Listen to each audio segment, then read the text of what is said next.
Marachi était enceinte de son 20e enfant. Dans le village d'Inkano, elle traversait le marché, son ventre rond ouvrant la marche. Elle avait 40 ans, et elle rayonnait. Sa peau était lisse, son corps solide. La grossesse lui allait bien. Son mari était parti il y a 5 ans. Un matin, il avait rassemblé ses affaires et était retourné dans son village natal.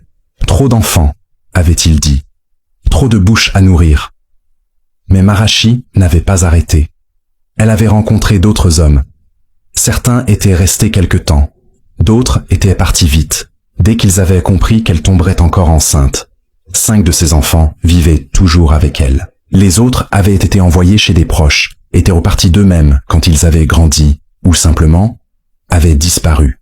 Son enceinte était calme la plupart du temps, sauf pour les voix des petits qui jouaient dans la poussière. Marachi avait essayé d'arrêter une fois après son 15e enfant. Elle s'était dit « plus jamais ». Mais quelques semaines plus tard, elle s'était sentie vide. Son corps lui semblait inutile. Elle ne dormait plus. Mangeait mal, ses mains tremblaient quand elle marchait. Ne pas être enceinte la rendait nerveuse d'une manière que elle ne pouvait expliquer à personne. Alors, elle avait trouvé un autre homme. Et puis, un autre bébé était venu. Et maintenant, celui-ci. Les gens d'Inkano parlaient beaucoup d'elle, mais Marachi s'en moquait. Quand elle était enceinte, tout allait bien. Son corps savait exactement quoi faire. L'accouchement venait facilement pour elle. La douleur était brève. Le bébé glissait hors d'elle, comme impatient de découvrir le monde.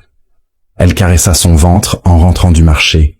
Ce bébé bougeait beaucoup, de forts petits coups. Marachi sourit. Dans 2 mois, elle allait donner naissance à nouveau. Et après cela, son corps commencerait déjà à désirer le suivant. Merci pour votre soutien. Chaque like m'encourage à continuer à vous raconter ces histoires incroyables. À très vite.